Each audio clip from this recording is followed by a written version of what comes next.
Bonjour à toutes et à tous, je suis ravie de vous accueillir sur la chaîne YouTube En mode naturo. Je suis Maude Gabrielle, naturopathe formée en phytothérapie et micronutrition. Pour cette nouvelle vidéo, j'ai la chance d'être en compagnie de Laurent Roche. Bonjour Laurent. Eh bien, bonjour Maud, merci à toi de m'avoir invité. Merci d'avoir accepté mon invitation. Alors Laurent est naturopathe et iridologue et c'est justement pour parler de naturopathie que j'ai souhaité inviter Laurent. Et avant d'entamer cette vidéo, j'ai fait une joie de préciser que Laurent est vraiment mon mentor, que j'ai rencontré en formation de naturopathie au cursus IFSH il y a à peu près 8 ans. Et c'est ce fameux Laurent à qui je dédie des remerciements dans mon ouvrage. Donc, c'est vraiment la personne qui m'a beaucoup aidé dans mon parcours. Donc voilà, ça c'est la petite intro personnelle. Et pour entrer dans le vif du sujet, Laurent, je t'invite à te présenter et à nous donner une définition de la naturopathie parce que c'est vraiment l'objet de cette vidéo. Et c'est vrai que le public connaît plus ou moins la naturopathie, mais de manière un petit peu plus détaillée, c'est moins évident. Donc Laurent, si tu es d'accord, je t'invite à te présenter et nous donner la définition de la naturopathie. Je t'en Eh prie. bien, oui, volontiers. Alors, bon, je confirme, donc je suis bien naturopathe et iridologue. Voilà, j'ai été formé moi-même donc au CNR André Lafont il y a une quinzaine d'années, 17 ans. Donc désormais, je suis enseignant à l'IFSH, puisque dans Maud, c'est là que je t'ai connu. L'IFSH, c'est une école qui existe depuis une trentaine d'années à peu près, 35 ans, je crois. Moi, j'y enseigne depuis 9 ans. Je donne également des cours à Enderplan, qui est une école de plantes médicinales vers Montpellier, en fait. Donc ça, c'est pour la partie enseignement. Donc pour ce qui est évidemment de mon exercice de consultation, ça se passe dans la région d'Aix-en-Provence, un petit village qui s'appelle Venelle, et puis également à Saint-Rémy-de-Provence dans les Alpilles, où je consulte dans le cadre d'un magasin bio où j'ai un cabinet, donc depuis 13 ans à peu près. Voilà, et puis après, mon cursus, ben, je l'ai enrichi de différentes formations support, et notamment du point de vue d'un bilan biologique qui s'appelle le bilan Proteomis, qui est le laboratoire CEIA qui est à Bruxelles, et qui est un bilan de protéonomie fonctionnelle extrêmement riche, et surtout très pertinent par rapport aux besoins de bilan qui fait le travail du naturopathe. Voilà, donc pour ce qui est de la naturopathie, puisque tu me posais la question, effectivement, tu as raison, il faut préciser ce qu'elle est et ce qu'elle n'est pas. Donc, ce qu'elle n'est pas, déjà, on va dire, c'est de la médecine, au sens allopathique du terme, mais on va y revenir. Mais surtout, ce qu'elle n'est pas, c'est une simple allopathie verte. Ce que je veux dire, c'est qu'il ne s'agit pas, par exemple, quand on est naturopathe, de simplement vouloir substituer un médicament chimique par une plante dans une approche qui resterait identique. On va donner un exemple tout bête. Voilà, par exemple, aborder la question du cholestérol en se disant qu'au lieu de prendre des statines qui sortent de la pharmacie, je vais prendre de la levure de riz rouge. Bon, ben, la levure de riz, c'est une statine, Naturel. donc ça veut dire, voilà, naturel, mais l'approche dans laquelle on se situe, elle est finalement la même que celle de l'allopathie. Et de ce point de vue-là, elle est, on va dire, elle est partielle, incomplète ou pas satisfaisante pour le naturopathe. En naturopathie, on cherche la cause de la cause de la cause.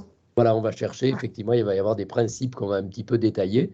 Donc, effectivement, le deuxième point, d'ailleurs, pour préciser ce qu'elle n'est pas, ce serait une approche de santé simplement symptomatique. Voilà, je ne dis pas qu'on néglige les symptômes, parce que par exemple, les gens viennent avec une plainte et ils ont mal. Donc, il faut bien souvent commencer par les soulager, d'autant que ça va les inciter à poursuivre le travail. Mais on dirait l'ADN de la naturopathie, ce sera évidemment de commencer par un travail de terrain, comme on va le voir, et une vision globale. Voilà. Donc, c'est vrai qu'elle est donc une pratique de santé naturelle. Certains disent médecine complémentaire. Alors, c'est vrai que sur le mot médecine, il peut y avoir ambiguïté, donc il est facile, on va dire, d'en employer un autre. Complémentaire, en tous les cas, ça veut dire que ce n'est pas de l'allopathie. Voilà. Étymologiquement, il y a des fois un peu cafouillage. Naturopathie, le P-A-T-H-I-E, ce n'est pas le pathos de souffrance dans l'étymologie grecque. C'est ce qui va désigner en anglais, puisque c'est un Y et pas IE, la voie, le chemin. Donc la naturopathie, c'est le chemin, la voie de la nature. C'est-à-dire que c'est les capacités d'auto-guérison pour nous qu'il s'agit de rétablir, de stimuler, voilà, de réparer. Comme quoi, ça sert toujours d'avoir un ancien prof de philo sous la main. Voilà, ben voilà, c'est ça exactement. Donc avec une petite formation en grec ancien.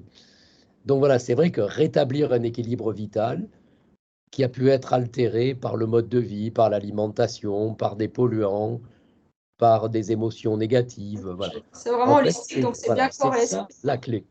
D'accord. Donc oui, ce que je disais, c'est bien holistique, c'est corps et esprit, quoi.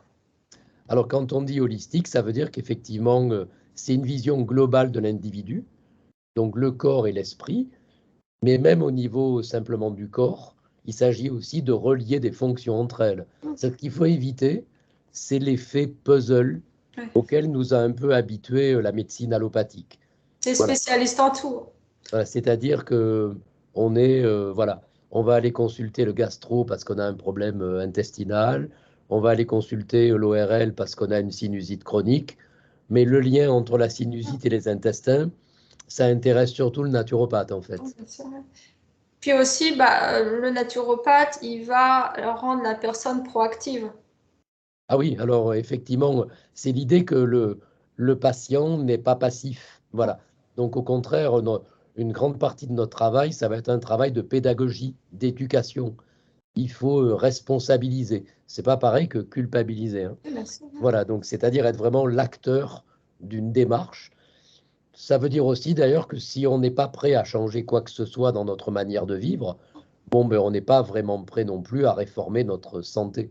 Oui, tout à fait. Voilà. Du coup, pour en revenir à l'allopathie, si on fait de l'allopathie verte, on n'a rien résolu de plus que de prendre un médicament quand il y a un symptôme qui se présente, quoi. C'est ça. Alors, le plus, c'est que bon, il peut être moins iatrogène, comme on dit, c'est-à-dire entraîner des effets négatifs, encore qu'il y ait des Ah ouais. plantes qui soient toxiques. Bon, le mieux, c'est qu'en général, effectivement, c'est quand même moins toxique, mais ça va pas aller beaucoup plus loin. C'est un peu ce qu'on appelle, de manière un peu triviale, de la bobologie, on va dire, voilà, D'accord. naturelle.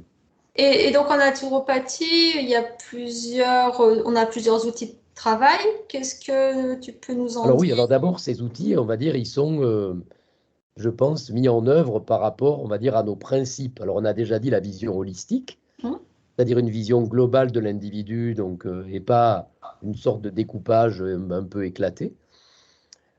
Cette vision holistique, elle est un peu la synthèse de plusieurs principes clés, dont certains sont vraiment hérités de médecines anciennes. C'est pour ça que le mot médecine n'est pas en soi usurpé, hein, puisqu'on le trouve chez Hippocrate ou chez Galien. Donc, il y a d'abord le causalisme, la recherche des causes. On ne se contente pas de traiter des symptômes, c'est-à-dire le dernier maillon de la chaîne. Il y a, on va dire, l'idée aussi en naturopathie, comme dans des médecines traditionnelles, que on admet l'idée d'un principe vital, d'une force vitale, qu'il s'agit de rétablir ou dont il faut maintenir l'équilibre. Alors évidemment, on peut parler du chi, du prana, enfin, dans certaines médecines traditionnelles. Cette idée qu'il y a effectivement cette force vitale qui peut être altérée, comme on le disait tout à l'heure, par une mauvaise alimentation ou le mode de vie. Et puis, euh, ce que les anciens appelaient les humeurs, c'est-à-dire les liquides clés de notre corps. Alors, on peut, évidemment, les plus connus, je sais pas, le sang et la lymphe, par exemple, qui sont susceptibles de s'épaissir, de s'encrasser, de mal circuler. Aujourd'hui, on voit que la bioélectronique, notamment, a permis de donner un éclairage scientifique sur la bonne santé de ces humeurs. Donc, pour employer un mot de l'époque d'Hippocrate. Donc, et la notion d'émonctoire pour le naturopathe, elle en est un peu le pendant. C'est que les émonctoires, ça va être des portes de sortie, Des filtres un petit des filtres. Alors évidemment, les intestins, le foie, les poumons, les reins, la peau. Voilà, donc ils vont être autant d'outils par lesquels l'organisme est capable de se purifier, de nettoyer, de filtrer, d'expulser. Donc, c'est pour ça qu'évidemment, le travail sur les émonctoires, qu'il s'agisse de les drainer ou qu'il s'agisse de les renforcer ou de les réparer, ce sera toujours un des éléments clés du travail de terrain pour le naturopathe. On peut donner un exemple, par exemple, des montoirs un peu engorgés et puis des montoirs par dérivation, c'est-à-dire, par exemple, les gens enfin, ont souvent remarqué quand le foie est un petit peu engorgé, ça peut justement donner des problèmes cutanés, des boutons, des Des choses problèmes comme ça hémorroïdaires aussi. aussi, voilà. Voilà. Et c'est ça ce qu'on Donc, appelle un émonctoire par dérivation, c'est-à-dire que l'émonctoire foie, il est engorgé, donc il déverse un petit peu le travail sur l'émonctoire cutané pour expulser des choses de l'organisme. c'est On ça. se fait Alors, dans le cas ça. des hémorroïdes, ça n'expulse pas. Mais la médecine chinoise, elle dit c'est l'œil du foie. Donc, C'est le c'est-à-dire foie qui que délivre le sang, donc alors, en fait, quand il y a une congestion au niveau de la veine porte, du système porte, c'est le signe souvent que le foie est bloqué, ne marche plus. Mais effectivement, la sortie via l'émonctoire cutané, c'est un peu comme l'issue de secours. Voilà. Donc, effectivement, cette question émonctorielle, elle est importante, y compris dans notre choix de conseil, parce qu'on peut très bien, pour soulager un émonctoire, en solliciter un autre. Donc, cette question des dérivations pour le naturopathe, c'est le B à bas, on va dire. Si la peau est pleine de boutons, bon, ben, on ne va pas choisir de drainer la peau, on va plutôt utiliser une autre porte. la personne ne sera pas très très contente, hein, je pense. Voilà, c'est ça. Bon, il y a un petit rush, sinon qui s'aggrave. Donc voilà, effectivement, cette question des émonctoires, donc ça ne signifie pas d'ailleurs pour le naturo simplement les drainer, mais parfois il faut commencer par les réparer, les renforcer, les soutenir, Parce que les ce que accompagner. j'allais dire, c'est vrai que le principe de vitalité, on ne va pas drainer quelqu'un, détoxifier quand la vitalité est faible. Et des fois, c'est déjà renforcer le terrain. C'est un petit peu comme prendre un exemple avec le jardin. On va déjà voilà, faire, comment dire ça, préparer le terrain justement avant de Oui, faire oui, enrichir le sol. Et oui. tout à fait. Voilà, par exemple, chez des personnes âgées, on peut aussi, dans certains cas, faire des cures plus courtes qu'on le ferait d'habitude, où on draine et on revitalise. Par exemple, une semaine oui, une semaine non, parce qu'on sait très bien que si la vitalité a diminué, un drainage trop long sur un organe affaiblit le terrain. Alors on peut faire comme ça des petites phases d'alternance, effectivement. L'intérêt pour le naturo, c'est que le conseil doit toujours être du sur-mesure, quoi, pas du prêt-à-porter. Ah, bien Voilà. sûr. Voilà, il y a une individualisation de la réponse. Et puis, tout à fait. Et puis après, quitte à réajuster en fonction des manifestations qui peuvent survenir, parce qu'on n'est pas des robots et c'est pas parce qu'on donne un protocole qu'on va être sûr à 100% que l'organisme va agir de telle manière. Donc ça, c'est vrai que c'est aussi intéressant de dire aux gens, surtout, c'est votre organisme, c'est vous qui vous connaissez. Donc, si vous observez des manifestations, voilà, on va réadapter parce que chaque personne va réagir de manière différente à tel ou tel conseil, protocole. Ça, c'est quelque chose aussi qui est Oui, vraiment oui, oui. C'est individualisé. vrai. D'ailleurs, c'est pour ça que l'intérêt du travail de bilan, puisque la première consultation, c'est toujours un bilan, donc moi, ça dure 1 heure et demie. Ça nous permet aussi, ce bilan, de faire un peu une stratégie, c'est-à-dire une première étape, de penser à la deuxième. Mais effectivement, cette stratégie, pour autant, elle n'est pas un carcan. C'est-à-dire quand on revoit une personne un mois plus tard, si les choses ne se sont pas passées comme prévu, C'est ben, précieux. eh C'est pas ben, un échec, c'est précieux. Au contraire, c'est des voilà, indications. on adapte ce qu'on avait. Mais l'important, par contre, c'est effectivement dans ce travail de bilan, même si on doit le modifier, c'est déjà de penser à une stratégie en plusieurs étapes, parce qu'évidemment, rien ne peut être résolu dès la première fois. C'est un peu l'inconvénient souvent quand on débute d'ailleurs, où on a envie de faire trop de choses d'un coup. Et non seulement on ne peut pas les faire toutes d'un coup, et après, c'est notre pratique qui nous permet de comprendre quel sera l'ordre de priorité. En fait, voilà. Donc ça, effectivement, le bilan sert à ça, non seulement à bien comprendre, à dresser le portrait, et en même temps à organiser en plusieurs étapes une stratégie de soins évidemment, quitte à la réévaluer en cours de route, forcément. Bah, c'est une stratégie un peu séquentielle, surtout si une personne vient avec une plainte en rapport avec un trouble chronique. Donc, je pense que la personne, voilà, on pourra bien lui faire entendre que voilà, c'est pas en une séance, en un mois de protocole qu'on va résoudre les choses. Et une chose très importante voilà, que tu nous avais dit en cours, et ça m'est resté gravé, c'est il y a savoir et savoir que.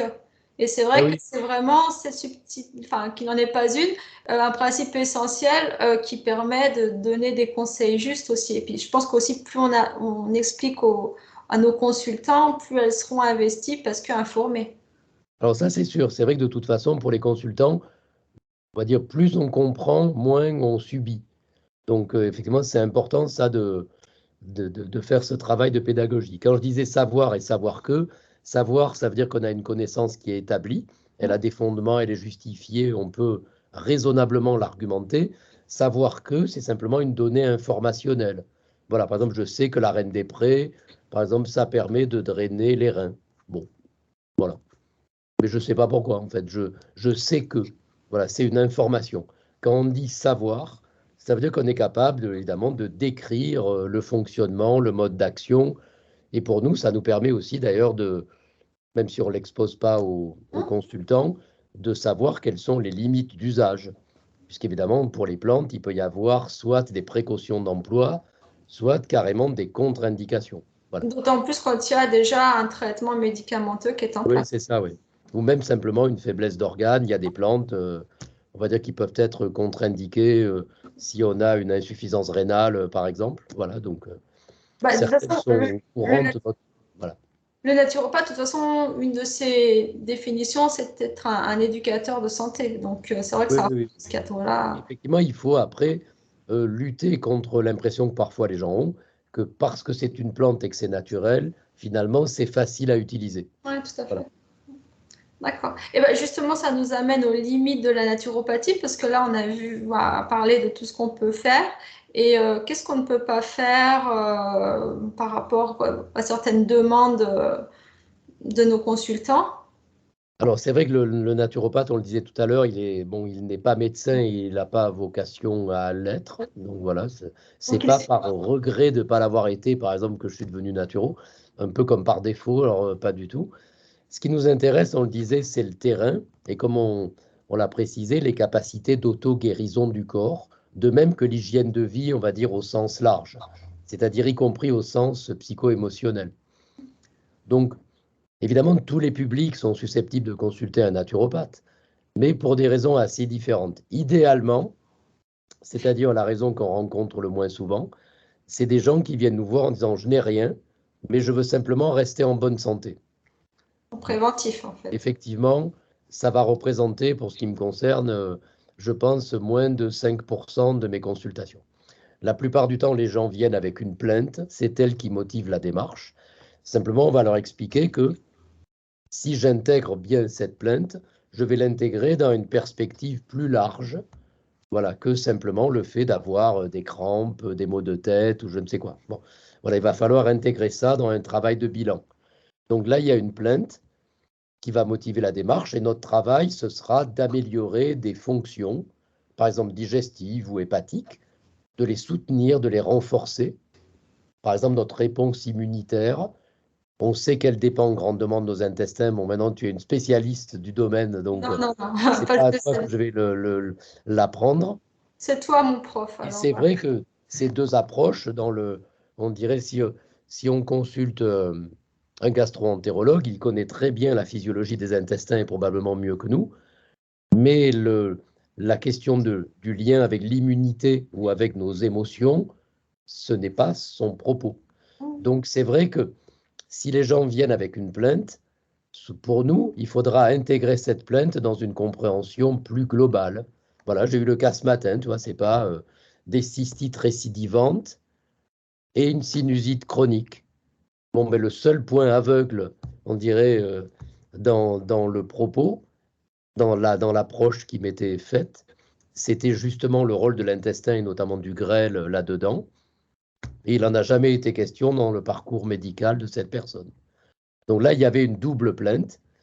Mais c'est vrai que c'est notre vision globale lors de l'anamnèse qui nous permet d'expliquer aux patients, aux consultants, le rôle que va jouer, par exemple, l'écosystème intestinal dans la prise en charge de son problème.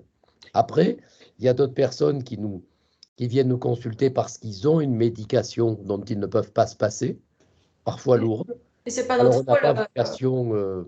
nous, on n'a pas vocation à s'y substituer, mais on peut essayer d'améliorer le terrain, d'aider à mieux les supporter, notamment, par exemple, dans le cadre du cancer. Alors, on va poser, toi, tu es spécialisé dans ces accompagnements. Voilà, mais après, même pour des choses, j'allais dire, plus simples, voilà. Donc, parfois, les traitements pourront être réduits lorsque le médecin tranchera dans ce sens. C'est-à-dire que si on améliore le terrain, eh bien évidemment, par exemple, un traitement hypotenseur pourra être réduit dès lors que le patient en aura moins besoin. Mais de fait, ce n'est pas à nous d'en décider. Et puis, il y a aussi des gens qui ont eu une maladie lourde et qui, suite à cette maladie, veulent, eh bien, on dirait, réduire, par exemple, le risque de récidive. Voilà. Ça peut être autant de bonnes raisons donc de consulter un naturopathe. On aurait tendance à dire que lorsqu'il y a une plainte qui motive les gens, c'est-à-dire dans la quasi-totalité des cas, et lorsqu'il n'y a pas de risque majeur, c'est selon moi toujours mieux de commencer par cette approche avant d'en venir à une médication chronique. Voilà, laquelle peut s'avérer nécessaire, bien entendu, mais il faut peut-être déjà essayer de donner une chance au corps, on dirait, voilà, de se réparer ou de se guérir en améliorant le terrain. D'accord. Et puis là, il y a quand même pas mal de polémiques justement autour de la naturopathie. Pour les personnes qui souhaitent consulter un naturopathe, à quoi elles doivent faire attention? Pour toi, qu'est-ce qu'il faut regarder? C'est un vaste sujet, Oui, un mais vaste sujet, oui. Alors, c'est vrai que on est obligé de constater qu'il y a aujourd'hui une prolifération des centres de formation. Je ne préjuge pas du tout de leur qualité, hein. Beaucoup se font désormais en ligne. C'est aussi le Covid, je pense, qui nous a habitués à des formations non présentielles. Alors, ça marche. C'est quand même plus compliqué. Alors, aujourd'hui, il y a quand même des outils qui permettent de compenser parce qu'il y a des vidéos, des entretiens en live, etc. Mais je pense quand même que le présentiel a, on dirait, ma préférence. Effectivement, pour ce qui est des formations, il y a des écoles qui ont quand même pignon sur rue. L'IFSH, dans laquelle j'enseigne, existe depuis 35 ans. personnellement, ça m'avait rassurée. Pourtant, 8 ans en arrière, voilà, de Oui, savoir oui, qu'il y avait une école qui avait déjà, je crois que j'étais moi, ça devait faire 25 ans, je crois, d'existence. oui, oui, Et mais je m'étais dit, bah voilà, au moins, c'est gage de sérieux. Euh, il y a effectivement d'autres écoles. Bon, le CNR existe depuis très longtemps, Esculape depuis moins longtemps, mais ça doit faire quand même une dizaine d'années. Pro Nature aussi, c'est vrai, Voilà, il ces y a écoles. Euronature de Daniel Kieffer qui existe depuis des décennies. Donc voilà, il y a quand même comme ça l'école de Philippe Dargère, qui est l'enseigne école de Marcheseau, donc sur Paris. Donc voilà. Après, il y a effectivement une prolifération, soit parce que c'était de l'opportunité, parce que c'est en vogue, soit pour substituer à des formes traditionnelles des cours en ligne uniquement. Mais je pense, et bon, ça tu peux en témoigner, qu'effectivement l'échange en live avec un formateur, évidemment, c'est quand même difficile à remplacer. Même si on a des supports de cours dans certaines de ces écoles qui sont très bien faits, quoi. Après, quand on consulte, je pense que justement le gage, et de toute façon c'est une obligation légale, il faut qu'on affiche dans notre cabinet notre certificat de formation. Voilà, c'est-à-dire l'école auprès de laquelle on a été formé. D'accord. Voilà, donc ça, c'est une obligation légale. Euh, de la même manière qu'on doit souscrire euh, à un organisme de médiation. Hum. Donc ça, c'est en cas de litige, hein, les médiateurs de la République. Donc moi, c'est le CNPM en l'occurrence. Ça coûte quasiment rien d'ailleurs. Ça permet de mettre deux parties en relation avec un tiers avocat. Hum. Donc il y a également des assurances des RCP, de responsabilité professionnelle. Donc normalement, voilà, un thérapeute doit pouvoir voilà, faire valoir ce genre d'éléments. Ils doivent être clairement visibles, y compris dans les mentions légales de notre site, lorsqu'on en a un. Ouais, d'accord. Ok. Et puis, est-ce que, pour les personnes qui souhaitent avoir plus d'informations, est-ce que tu aurais des ouvrages à recommander un petit peu de base Alors, il y en a aujourd'hui beaucoup. Donc, il y en a un que j'ai lu il y a peu de temps qui est celui de Pierre et Valérie Sylvestre qui s'appelle Cours complet de naturopathie. Il est plutôt bien fait. Il existe au milieu d'une kyrielle d'autres. Bon, C'est ils plutôt sont pour grand très public ou allégés. plutôt pour Pardon? c'est plutôt pour le grand public ou plutôt pour des personnes qui sont déjà formées et qui veulent Non, non, c'est grand. grand Enfin, public? c'est pour des personnes qui ont quand même envie de mettre un peu le pied à l'étrier, mais D'accord. c'est grand public. Après, voilà, ils sont très cadres phénomènes, en essayant de nous faire croire qu'il n'y a que, Mhm. on dirait, cette fédération qui est digne d'intérêt. Bon, ça, c'est un petit peu tendancieux, mais ça enlève rien à la qualité du livre, voilà, du tout, du tout. Voilà. Et il y a effectivement, il y a aussi des ouvrages de Daniel Kieffer, de Christian Brun. Ouais. Il y en a, oui, il y en a plutôt pas mal qui sont voilà, des noms, on va dire, sérieux. Mhm. Après, il y a des ouvrages plus anciens qui, évidemment, ont gardé leur mérite, mais il faut se dire que la naturo n'a pas cessé d'évoluer. Donc, sur la méthode d'hygiéniste de Raymond Dextré, par exemple, des ouvrages comme ça, ou les ouvrages de Marchesso. Mais c'est vrai que depuis 30, 40 ou 50 ans, la naturo a fait du chemin. Donc, c'est vrai que pour la découvrir, c'est peut-être mieux de la découvrir, par exemple, dans le cours de naturopathie de Pierre et Valérie Sylvestre ou dans les ouvrages de Christian Brun, parce qu'il y a aussi une actualisation quand même de des connaissances. D'accord. Bah, de toute façon, je mettrai les noms des ouvrages pour les personnes qui sont intéressées dans Ben oui, les c'est très commentaires bien. de la vidéo, comme ça on pourra les retrouver facilement. On peut dire voilà, quand même que Marchesso, ça a été quand même le père de la naturopathie en France. Voilà, c'est ça. Voilà. Donc les personnes ne sont pas forcément informées. Et puis que la FENAMAN, c'est une fédération voilà, qui essaye un peu de chapeauter les naturaux. Donc, et puis voilà, c'est un petit peu controversé d'avoir un peu une Et mainmise. alors, après, il existe effectivement à la fois des associations de thérapeutes comme la PNF, il existe le syndicat des praticiens naturopathes, le SPN, qui est aussi un gage, on va dire, en même temps d'ailleurs qu'une aide pour les thérapeutes en cas de besoin. Voilà, il y a effectivement donc le Sénato, enfin, voilà, un assez grand nombre de fédérations et d'organisations. Certaines essaient de nous dire qu'elles sont la seule valable et reconnue. Hum, Pour l'heure, la naturopathie en France, elle est une pratique tolérée dès lors qu'elle n'est pas dans l'exercice illégal de la médecine, ni dans l'exercice illégal de la pharmacie, mais elle n'est pas une pratique reconnue au sens où il n'y a pas un diplôme d'État. voilà. Donc, Voilà. c'est pour ça que en fait, les naturopathes sont certifiés, donc certifiés C'est par ça. l'école auprès de laquelle ils ont suivi un cursus. Mais quand soit on dit diplôme en naturopathie, ben, en fait, non, Oui, voilà. c'est pas un C'est une diplôme d'État. certification et pas un diplôme au sens étatique du terme. Oui. D'accord. Bah, Exactement. bah, écoute, voilà, je pense que toutes tes informations ont été très très riches. Donc on a pu informer voilà, le public qui souhaite avoir des infos un petit peu générales, puis les personnes qui souhaitent potentiellement amorcer une reconversion. Est-ce que il te semble qu'on avait oublié des choses ou dis-moi Laurent? Eh ben non, il me semble que voilà, pour une petite mise en bouche, c'était pas mal là, sur les enjeux, les intérêts de la naturo. Non, ça me paraît plutôt correct. Bon, bah écoute, Laurent, moi je te remercie bah, pour cette vidéo, pour ces précieuses infos et puis bah, pour toutes les choses que tu as apportées dans ma petite vie. J'avoue que sans toi, j'en serais pas là aujourd'hui et Voilà. Mais je toi, tu as sais, publié un livre, ce que moi, je n'ai pas fait. bah, Voilà. c'était peut-être en cours de rédaction, donc Ben, en fait, non, voilà, je m'occupe à d'autres choses, ouais, mais pas de bah, livre, non. tu donnes déjà tellement au quotidien qu'un ouvrage, t'as pas forcément le temps, Laurent. Ouais, je sais, ouais, mais non, mais en fait, voilà, je laisse ça aux plus courageux, là, tu vois. D'accord. Bon, bah écoute, Laurent, moi, voilà, je te fais de gros bisous. Je te remercie pour tout ce que tu m'as apporté. Je remercie les personnes qui ont regardé cette vidéo. Je vous invite tous à poser vos questions dans les commentaires et puis Laurent et moi-même, nous vous répondrons avec grand plaisir. Et je mettrai aussi bah, les liens pour contacter Laurent, pour le suivre dans les commentaires de cette vidéo. Donc, on mettra ton site, ton Facebook, enfin, tout ce que tu souhaiteras partager pour qu'il y ait autant de personnes que moi qui viennent vers toi, qui t'admirent et qui te consultent. On fait comme ça, Laurent? Eh ben, c'est parfait, merci à toi. Merci à toi, Laurent. Je vous remercie et je vous dis à bientôt pour une nouvelle vidéo. Au revoir. Au revoir, Laurent. Salut à toi.